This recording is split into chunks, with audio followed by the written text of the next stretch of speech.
Hello friends, कैसे हैं आप लोग। I hope you all are doing great. आज का जो हमारा सेशन है वो क्लास 12 के बच्चों के लिए और बीकॉम ऑनर्स के स्टूडेंट्स के लिए बहुत ही ज़्यादा इंपॉर्टेंट रहने वाला है, क्योंकि आज हम लोग डिस्कस करेंगे realisation account, partners capital account और कैश बैंक का format. Dissolution of partnership firm में हम लोग कैसे कैसे ये अकाउंट्स बनाते हैं। ठीक है, my name is search Thapar, I am a commerce graduated teacher and let's start. देखो, सबसे पहले हम लोग पढ़ेंगे कि डिसोल्यूशन ऑफ पार्टनरशिप फर्म का मतलब क्या होता है, और जो हमें अपने तीन अकाउंट्स बनाने हैं यानी कि realisation account, partners capital account और कैश अप बैंक अकाउंट, उनके फॉर्मेट के लिए क्या क्या बातें इंपॉर्टेंट है मैं आपको सब चीजें बता देता हूँ। ठीक है, सबसे पहली बात आती है कि डिसोल्यूशन ऑफ पार्टनरशिप फर्म का मतलब होता है कि जब सारे पार्टनर्स मिलकर ये डिसाइड करते हैं कि हम अपनी फर्म को आगे कंटिन्यू नहीं रखेंगे, फर्म को क्लोज कर देंगे परमानेंटली। ठीक है, सारे पार्टनर्स ने मिलकर डिसाइड किया कि हम लोग फर्म को अब क्लोज कर देंगे, अब कोई भी ऑपरेशन फर्म का नहीं चलेगा। वेदर हो सकता है कि फर्म को लॉस हुआ हो, या ये हो सकता है कि पार्टनर सब मिलकर काम नहीं कर सकते। दूसरी बात आती है जब गवर्नमेंट फर्म को बंद कर देती है। गवर्नमेंट तब फर्म को बंद करती है जब गवर्नमेंट को लगता है कि ये फर्म जो है वो इलीगल बिजनेस कर रही है, तो डिसोल्यूशन करना ही पड़ता है फर्म का, पार्टनरशिप फर्म का। गेटिंग माई पॉइंट, अगर कोई बिजनेस इलीगल काम करेगा तो उसको गवर्नमेंट बैन कर देती है, बंद कर देती है। हमें ज्यादा इन डिटेल में नहीं जाना है कि क्यों बंद करी, हमें जो इनके अकाउंट्स बनाने हैं वो हमारा मेन काम है। Getting my point, as an accountant हमारा मेन काम होता है कि जब ये लोग डिसोल्यूशन करेंगे तो हम इनके पैसे इनको कैसे डिस्ट्रीब्यूट करें, ताकि इन लोगों के बीच में लड़ाई झगड़े ना हो, और नॉर्मली तरीके से हम लोग कैसे सारे अकाउंट्स को प्रिपेयर करते हैं। देखो, तीन अकाउंट्स बनाने होते हैं, ये मैं आपको समझा चुका हूँ, realisation account, partners capital account and cash और बैंक अकाउंट। अब देखो, फर्म को जब हम डिसोल्यूशन कर रहे हैं, फर्म को जब बंद कर रहे हैं, तो जितने भी असेट्स एंड लायबिलिटीज है उनको सेटल डाउन करना बहुत जरूरी है। जितने भी असेट्स है उनको बेचना पड़ेगा, और जितनी भी लायबिलिटीज है उनको पे आउट करना पड़ेगा, और जो प्रॉफिट या लॉस होगा वो हम पार्टनर्स को दे देंगे। Getting my point. तो मैंने क्या कहा आप लोगों को, जितने भी असेट्स होते हैं उनको बेचना पड़ेगा, और जितनी भी लायबिलिटीज है उनको पे आउट करना बहुत ज्यादा इंपॉर्टेंट है। उसके बाद जो प्रॉफिट बचेगा वो हम पार्टनर्स की कैपिटल में ट्रांसफर कर देंगे। ठीक है, जब पार्टनर्स की कैपिटल में उस प्रॉफिट या लॉस को ट्रांसफर करेंगे रियलाइजेशन के, देन पार्टनर्स के पास अपनी जो उन्होंने कैपिटल लगाई थी शुरू में जब फिल्म स्टार्ट हुई थी, वो पैसा मिलेगा उनको। जो भी उनको प्रॉफिट या लॉस होगा वो उनको प्लस माइनस करके हम लोग उनका पैसा कैश या बैंक अकाउंट के थ्रू पे आउट कर देंगे। बस इतना ही हमें काम करना होता है डिसोल्यूशन ऑफ पार्टनरशिप फर्म के अंदर। सबसे पहला स्टेप होता है कि आपको जो भी बुक ऑफ अकाउंट्स दे रखे हैं, आपको सारे असेट्स को रियलाइजेशन अकाउंट में पुट करना है, और सारी लायबिलिटीज को रिलेशन अकाउंट में क्रेडिट साइड करना है। असेट्स को डेबिट साइड पुट कर दो, सारे के सारे असेट्स को जो भी आपको क्वेश्चन में गिवन है, और सारी लायबिलिटीज को as it is credit side put कर दो रियलाइजेशन अकाउंट के अंदर।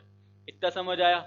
और जो भी कैश या बैंक का अमाउंट है वो उनके रिस्पेक्टिव अकाउंट में डाल दो। यानी कि अगर कैश अकाउंट पड़ा है तो हम लोग कैश अकाउंट बना के सारा कैश उसके अंदर डाल देंगे, और बैंक बैलेंस है तो बैंक अकाउंट के अंदर डाल देंगे वो चीज। अभी मैं आपको दिखाता हूँ फॉर्मेट उस चीज का। नेक्स्ट आता है जितने भी असेट्स हैं उनको हमें रियलाइज करना पड़ेगा, उनको बेच के पैसे लेने पड़ेंगे, और जितनी भी लायबिलिटीज है उनको पे आउट करना बहुत इंपॉर्टेंट है। याद रखना, अगर कोई असेट नहीं बिक रहा तो कोई बात नहीं है, लेकिन लायबिलिटीज को सबको पे करना बहुत ही ज्यादा इंपॉर्टेंट होता है। सारी लायबिलिटीज आपको पे करनी ही पड़ेगी, चाहे वो क्वेश्चन में बोला है या नहीं बोला है, आपको सारी लायबिलिटीज पे आउट करनी ही होती है। ठीक है, पार्टनरशिप एक्ट 1932 में भी ये वाली बात लिखी हुई है। देन आता है कि जो हमने प्रॉफिट और लॉस हुआ है हमें रियलाइजेशन अकाउंट में, उसको हम पार्टनर्स कैपिटल अकाउंट में ट्रांसफर कर देंगे। अगर प्रॉफिट हुआ है तो हम पार्टनर्स को बांट देंगे वो, अगर लॉस हुआ है तो उनकी पार्टनर्स कैपिटल में से हम लोग चार्ज कर लेंगे। देन आता है अगर कोई भी रिजर्व वगैरह पड़ा है बुक ऑफ अकाउंट्स के अंदर, तो हम उसको पार्टनर्स में बांट देंगे उनके एग्जिस्टिंग रेशियो में।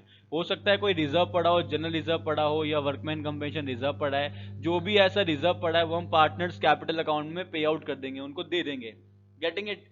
नेक्स्ट आता है कि जो भी अनरिकॉर्डेड असेट है या कोई भी अनरिकॉर्डेड लायबिलिटी है वो रियलाइज हुई है। देखो, जब भी असेट्स को हमने हमने सारे असेट्स को डेबिट साइड पे लिखा है, जितने भी असेट्स हैं हमने उनको डेबिट साइड पे लिखा है। जब वो रियलाइज होंगे, जब वो बिकेंगे, तो हम उनको क्रेडिट साइड पे लिखेंगे रियलाइजेशन में। Getting it. हमने सारी लायबिलिटीज को क्रेडिट साइड पे लिखा है, जब भी वो लायबिलिटीज को हम पे आउट करेंगे तो हम उसको डेबिट साइड लिख देंगे। इतना ही आप लोगों को काम करना होता है। नेक्स्ट आता है कि अगर कोई अनरिकॉर्डेड असेट है या कोई अनरिकॉर्डेड लायबिलिटी है तो उनके साथ हम लोग कैसे डील करें।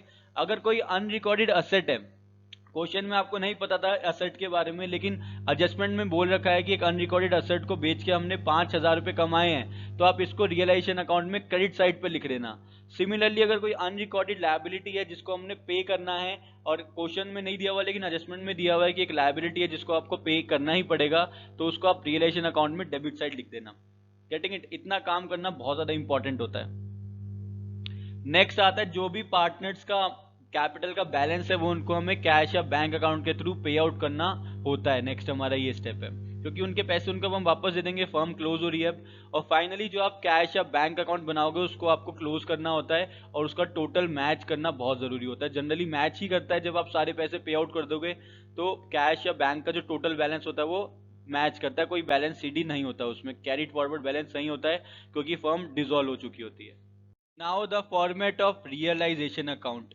जैसा कि मैंने आपको बताया था कि सारे असेट्स को आपको डेबिट साइड पुट करना है। बुक ऑफ अकाउंट्स में आपको गिवन होते हैं, यानी कि क्वेश्चन में गिवन होते हैं। सारे असेट्स को आप डेबिट साइड पुट कर दो, जितने भी असेट्स आपको दे रखे हैं एज इट इज उनके नाम से पुट कर दो। जैसे कि land and building, plant and machinery, furniture and fitting, जिस जिस भी नाम से उस नाम से इनको पुट कर दो। यहाँ पे इनका बैलेंस लिख दो सबका। Getting my point? Opening asset सारे असेट्स को लिख दो और सारी लाइबिलिटीज को आप क्रेडिट साइड पे लिख दो, जैसे sundry creditors, bills payable, bank overdraft, outstanding expenses, provision for doubtful debts. इन सारी लाइबिलिटीज को आप क्रेडिट साइड लिख लो, जो भी आपको क्वेश्चन में दे रखी हैं। सारे असेट्स को डेबिट साइड, सारी लाइबिलिटीज को credit side. Getting my point? जब आप इन असेट्स को बेचोगे, यानी कि जब इनको सेल आउट करोगे तो पैसा आएगा आपके पास, कैश या बैंक में पैसे आएंगे, उसको आपको यहाँ लिखना होता है क्रेडिट साइड पे। जितना भी बेच के पैसा आया या टोटल जो अमाउंट आपके पास आया उसको आपको यहाँ पे लिखना है क्रेडिट साइड पे। जैसे लैंड एंड बिल्डिंग बेच के 20,000 आए, प्लांट एंड मशीनरी को बेच के 10,000 रुपये आए, टोटल आपको यहाँ पे लिख देना है क्रेडिट साइड पे। ठीक है, फिर आपको सारी लायबिलिटीज को पे आउट करना है और सारी लायबिलिटीज को जब आप पे आउट करोगे तो उसका टोटल यहाँ पे लिख लेना आप इधर, टू कैश या बैंक अकाउंट करके पेमेंट ऑफ लायबिलिटीज। सारी की सारी लायबिलिटीज को आप पे कर दोगे। ठीक है, अगर कोई भी ऐसी लायबिलिटी है जो एक पार्टनर पे कर रहा है तो उसको यहाँ पे आपको टू पार्टनर्स कैपिटल अकाउंट करके लिखना होगा। कैसे लिखना होगा? टू पार्टनर्स कैपिटल अकाउंट करके, अगर कोई लायबिलिटी पार्टनर पे आउट कर रहा है तो। सिमिलरली अगर कोई असेट टेक ओवर कर रहा है कोई पार्टनर, तो आपको इधर क्रेडिट साइड पे लिखना होगा bye partners capital account. Getting it?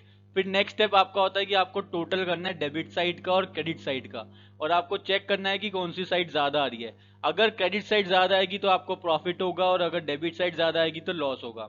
जैसे अगर क्रेडिट साइड ज्यादा आई तो प्रॉफिट होगा, इधर मैंने लिख दिया डेबिट साइड पे प्रॉफिट, क्योंकि क्रेडिट साइड ज्यादा थी तो हमें यहाँ पे कुछ अमाउंट लिखना पड़ेगा टोटल को बराबर करने के लिए, तो वो होता है प्रॉफिट अगर क्रेडिट साइड ज्यादा है तो। और अगर डेबिट साइड ज्यादा है तो वो होता है लॉस। ठीक है, इधर लिखना पड़ेगा, अगर डेबिट साइड ज्यादा है तो क्रेडिट साइड पे थोड़ा सा अमाउंट लिखना पड़ेगा इक्वल करने के लिए, तो वो होता है लॉस हमारा। जो भी प्रॉफिट या लॉस होगा दोनों में से कोई एक ही चीज होगी, ऑब्वियसली याद रखना, स्टार बना दिया मैंने इसलिए इसके ऊपर, या तो प्रॉफिट होगा या लॉस होगा, दोनों में से कोई एक चीज होगी। अगर प्रॉफिट हुआ है तो आपको क्या करना है, डेबिट साइड पे लिखना है, सारे पार्टनर्स में बांट देना। सपोज टू बी प्रॉफिट 10,000 रुपये हुआ है और दो ही पार्टनर है, दोनों ने इक्वली शेयर किया है रेशियो, तो 5,000 दोनों का प्रॉफिट दे देना। सिमिलरली लॉस को भी इसी तरीके से देना, जो भी उनका एग्जिस्टिंग रेशियो है उसके अंदर। Getting my point? अब हम लोग आगे बढ़ते हैं। नेक्स्ट आता है हमारा पार्टनर्स कैपिटल अकाउंट। इसमें सबसे पहले आपको इनका ओपनिंग बैलेंस लिखना होता है, जितना बैलेंस आपको क्वेश्चन में दिया होता है पार्टनर्स की कैपिटल का। सपोज टू बी दो पार्टनर है एक्स और वाई, ठीक है, दो पार्टनर है एक्स और वाई, इनका ओपनिंग बैलेंस अगर पॉजिटिव है तो आप यहाँ पे लिखोगे पॉजिटिव, मतलब है कि इनका जो कैपिटल इन्होंने लगाई है वो 10,000 है या 20,000 जो भी है उनको यहाँ लिख देना। अगर इनकी कैपिटल नेगेटिव है तो उसको आप डेबिट साइड पे लिख देना। ठीक है, उनको डेबिट साइड लिख देना। अगर इनकी कैपिटल कम है, नेगेटिव है, तो यहाँ पे लिख देना। Getting it? अगर कोई भी रिजर्व वगैरह पड़े हैं तो इनको डिस्ट्रीब्यूट कर दो इनके एग्जिस्टिंग रेशियो में। जब भी हम रिजर्व वगैरह डिस्ट्रीब्यूट करेंगे तो पार्टनर्स की कैपिटल इंक्रीज होगी, और जब भी पार्टनर्स की कैपिटल इंक्रीज होती है तो वो क्रेडिट होती है, और अगर जब डिक्रीज होती है तो वो डेबिट होती है। ये वाली बात याद रखना। जो भी प्रॉफिट का बैलेंस है वो इनमें बांट देना क्रेडिट साइड पे, और वर्कमैन कंपेंसेशन रिजर्व है तो वो भी इनको दे देना। और अगर कोई लायबिलिटी टेक ओवर करिए किसी पार्टनर ने, लायबिलिटी टेक ओवर करने का मतलब होता है सपोज एक्स ने बोला कि मैं ये वाली लायबिलिटी पे कर दूंगा, यानी कि मैं क्रेडिटर्स को पैसे पे कर दूंगा, तो उसके बदले हम क्या करेंगे, हम एक्स को पैसे देंगे। वो वाली बात हम लिखेंगे बाय रियलाइजेशन अकाउंट के थ्रू, एक्स या वाई जिसने भी पे किया होगा वो। फिर हम इनको प्रॉफिट बांट देंगे रियलाइजेशन का। देन इस साइड समझो, डेबिट साइड ही समझाता हूँ मैं आपको, जो कैश और बैंक लिखा भी समझाता हूँ। फिर अगर लॉस हुआ है तो डेबिट साइड पे लिख देना। अगर एडवर्टीजमेंट सस्पेंस का बैलेंस है या एडवर्टीजमेंट का बैलेंस है तो वो भी डेबिट साइड आती है। इनके एग्जिस्टिंग रेशियो में बांटना है इसको, इनके एग्जिस्टिंग रेशियो में। ठीक है, अगर कोई असेट टेक ओवर किया किसी पार्टनर ने, ऐसा बोला है कि फर्नीचर ले गया कोई पार्टनर या कुछ भी ले गया, तो उसको आप डेबिट साइड पे लिख देना इधर। ठीक है, अगर लॉस हुआ है तो लॉस को यहाँ पे डिस्ट्रीब्यूट कर देना डेबिट साइड पे। अब दोनों साइड का टोटल करना, अगर क्रेडिट साइड ज्यादा हो रही होगी तो कैपिटल ज्यादा है, मतलब अगर क्रेडिट साइड ज्यादा आ रही होगी टोटल करके तो इसका मतलब पार्टनर्स की कैपिटल ज्यादा है, हम उनको पे आउट करेंगे उनका कैश या बैंक बैलेंस जो भी है, कैश या बैंक अकाउंट के थ्रू उसको पे आउट कर सकते हो। लेकिन अगर डेबिट साइड ज्यादा आ रही है तो वो कैश और बैंक को ब्रिंग करेंगे, पैसा लेके आएंगे, क्योंकि कम पड़ रहा है, उन्होंने ज्यादा यूज कर लिया जो कि कम पड़ रहा है अब उनको, तो उनको यहाँ पे लेके आने पड़ेंगे कैपिटल को। ठीक है, दोनों में से कोई एक जगह होगी, या तो ये यहाँ पे आएगा इधर इस साइड पे, या तो ये इधर आएगा। ठीक है, इधर आएगा या इधर आएगा, दोनों में से कि एक साइड आएगा, स्टार बना दिया मैंने। अब आते हैं कैश और बैंक अकाउंट के फॉर्मेट पे। ठीक है, अगर कैश या बैंक का कोई भी ओपनिंग बैलेंस है जो कि पॉजिटिव है तो वो यहाँ आएगा डेबिट साइड में, क्योंकि जब भी कैश बढ़ता है तो डेबिट होता है, जब भी घटता है तो वो क्रेडिट होता है। ठीक है, अगर नेगेटिव बैलेंस है यानी कि बैंक ओवरड्राफ्ट है तो वो क्रेडिट साइड पे लिख देना, ये क्वेश्चन में आपको गिवन होगा इतना। जो भी असेट्स को रियलाइज करके पैसा है वो डेबिट साइड पे आएगा इधर, असेट्स को रियलाइज करके जो आया, और जो लायबिलिटीज को पे आउट करके आया वो अमाउंट क्रेडिट साइड पे आ जाएगा इधर। ठीक है, अगर कोई पार्टनर्स जैसे कि कैश ब्रिंग करना पड़ रहा है, पार्टनर्स को पैसे लेके आने पड़ रहे हैं क्योंकि कम पड़ रहे थे, तो वो डेबिट साइड पे, अगर वो पैसे लेके जाएंगे तो क्रेडिट साइड पे। Getting it? अगर किसी पार्टनर ने हमें लोन दिया था तो वो हम उसको पे आउट करेंगे, वो हम लिखेंगे क्रेडिट साइड पे।